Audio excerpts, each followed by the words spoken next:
This is Real News Media TV, coverage you can trust. Please like, share, subscribe, and hit the notification bell. Select all for daily news updates. Good evening, my Real News Media TV family. Welcome back to the channel for another news update for May 14, 2023. And in the news this evening, JNABM vandalized in Santa Cruz.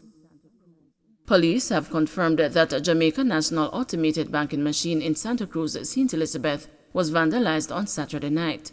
Head of the St. Elizabeth Police, Superintendent Kenneth Chin, told the news that an investigation was ongoing to determine if any cash was stolen. There was an incident, but it is too early to say if any money was stolen. But it seems intact so far, he said. On Thursday, Superintendent Chin told councillors at the monthly sitting of the St. Elizabeth Municipal Corporation of arrests made following several robberies. He said a suspect in a supermarket robbery in Santa Cruz, who turned up at the hospital after reportedly accidentally shooting himself in his foot, is being investigated for his alleged involvement in an attempted robbery and attack on a beryllium money courier in Bogue Hill near Balaclava.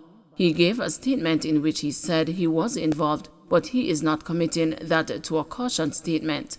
Although he said he was involved, we don't have any proof that he was involved other than his word, which he has not committed to writing, Chin explained. Hopewell in Hanover records a fourth murder in 7 days. A man was stabbed to death in Hopewell, Hanover on Saturday afternoon. In the same time period, Minister of National Security Dr. Horace Chang was touring the community that now recorded its fourth murder in 7 days. The latest victim has been identified so far as a Clark's man who was living in the community up to the time of his death. Reports are that about 4 p.m., the man was standing outside a bar and restaurant at the beach front along Hopewell Main Street when he was attacked by an unidentified male armed with 3 knives. The attacker stabbed the man multiple times before escaping in the area on foot. The man died on the spot. Police later arrived and removed the body to the morgue. Clark's man is the fourth person to be murdered in the Hopewell community over the past 7 days. Chang toured several violence-hit communities in western Jamaica on Saturday. 2 shot in Manchester bar attack. A man and a woman were shot and injured in an attack at a bar in the New Green community of Manchester on Saturday night. According to police reports, at approximately 8:45 p.m., the victims were among patrons at the business establishment in New Green Square when they were pounced upon by a lone gunman who opened fire, hitting them before escaping. The woman is said to have sustained gunshot wounds to the head. The area has seen a flare-up in violence in recent months. On March 3, cook shop operator Catherine Matthews, 39, was shot dead and her husband injured as the two walked home from their shop in the night. Triple murder rocks Mount Zion in St. James. The police are investigating the shooting deaths of 3 unidentified men in the community of Mount Zion in St. James on Saturday night. The incident happened on the Mount Zion main road about 10:30 p.m. Motorists reportedly stumbled upon the bodies along a section of the roadway and summoned the police. A police team found the victims' bodies with gunshot wounds.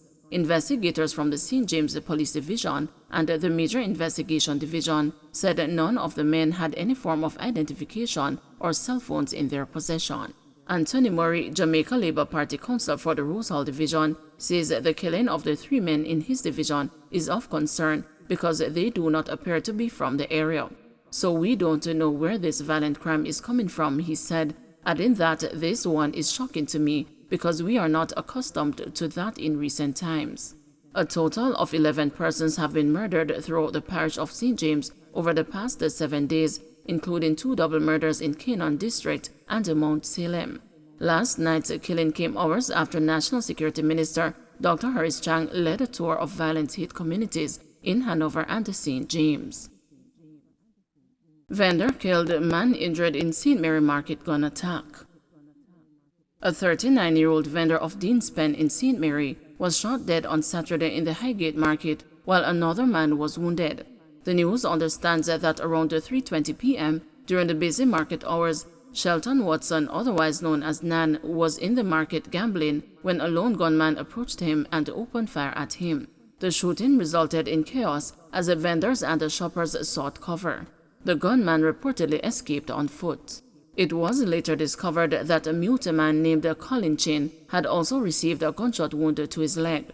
Both men were taken to hospital, where Watson succumbed to his injuries, while Chin was treated and sent home. No motive for the shooting has been revealed. The Highgate police are investigating. Cops probe Canadian woman's surprise death in Clarendon. Police have launched a probe into the mysterious death of a woman visiting the island from Canada. The deceased has been identified as Jada Pauline Whitehead, a 28-year-old school board employee from Toronto, Ontario. She died at the Shearers Heights in Portland Cottage, Clarendon on Saturday. Reports reaching the news are that Whitehead arrived on the island about 2 weeks ago to visit and spend time with her common-law husband, a fisherman from Shearers Heights. Police said that sometime last Friday, the two reportedly had a dispute which got physical. It is alleged that a fan was thrown at the Canadian and her head slammed into a wall.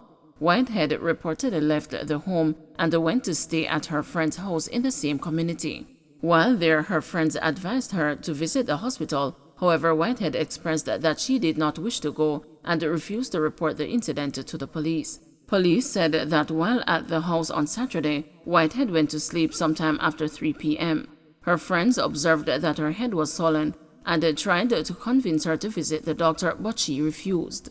Further reports indicate that around 5:30 p.m., the friends returned home and discovered Whitehead lying in the same position they left her. They realized that she was not moving and reported the matter to the Lioneltown police station. The police responded and saw Whitehead's lifeless body lying face down on the bed. She was clad in a white t-shirt and blue short jeans pants. Swelling was observed on the face and the neck, and she had what appeared to be bloodstains on her hand. The body was transported to the Lioneltown Hospital, where she was confirmed dead. Whitehead's common-law husband has since been taken into custody pending investigations. Bodies of 2 men found in Kingston Gully. 2 men were shot dead along Adelaide Street in Kingston Saturday night. The bodies of the men, who are still unidentified, were found in a gully along the roadway. It was reported that around 10:20 p.m., residents reported hearing explosions sounding like gunshots, and the police were summoned. On the arrival, a 2014 white Nissan Selfie motor car was seen parked along Mitchell Street with 2 9mm spent casings and what appeared to be blood on the road close to the vehicle. Police followed a blood trail running from the car onto Adelaide Street, where the bodies of the men were seen lying in the nearby gully. The scene was processed by the police Sunday morning and the bodies taken to the hospital, where they were confirmed dead. They were then removed to the morgue. Don't forget to like, share, subscribe, and hit the notification bell. Select all for daily news updates.